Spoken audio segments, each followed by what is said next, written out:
శ్రీకాళహస్తి క్షేత్రం అంత పరమపావనమైన క్షేత్రం. అక్కడ 63 మంది నాయనార్లు, శంకరాచార్య స్వామి వారు ప్రతిష్ఠించినటువంటి గొప్ప స్ఫటికలింగం, చండీశ్వరుడు, ధర్మరాజ ప్రతిష్ఠిత లింగం, యమధర్మరాజ ప్రతిష్ఠిత లింగం, చిత్రగుప్త ప్రతిష్ఠిత లింగం, మార్కండేయ ప్రతిష్ఠిత లింగం, ఎన్ని శివలింగాలు. అలా ప్రదక్షిణంగా నడిచి వెడుతుంటే ఆ అరుగు మీద అంతా శివలింగాలే. అటు వెడితే జ్ఞానప్రసూనాంబ, ఇటు వస్తే కాళహస్తీశ్వరుడు. అరుగుల నిండా శనీశ్వరుడికి కూడా పూజ జరుగుతూ ఉంటుంది.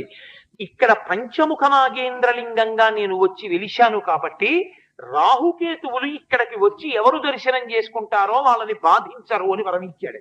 అందుకే రాహుకేతు గ్రహముల వలన యజమాని బాధపడుతుంటే శ్రీకాళహస్తి వెళ్లి రాహుకేతు పూజలు ప్రత్యేకం అక్కడ చేయించుకుంటారు. అది కారణం. అంతటి వైభవోపేతమైనటువంటి క్షేత్రం శ్రీకాళహస్తి.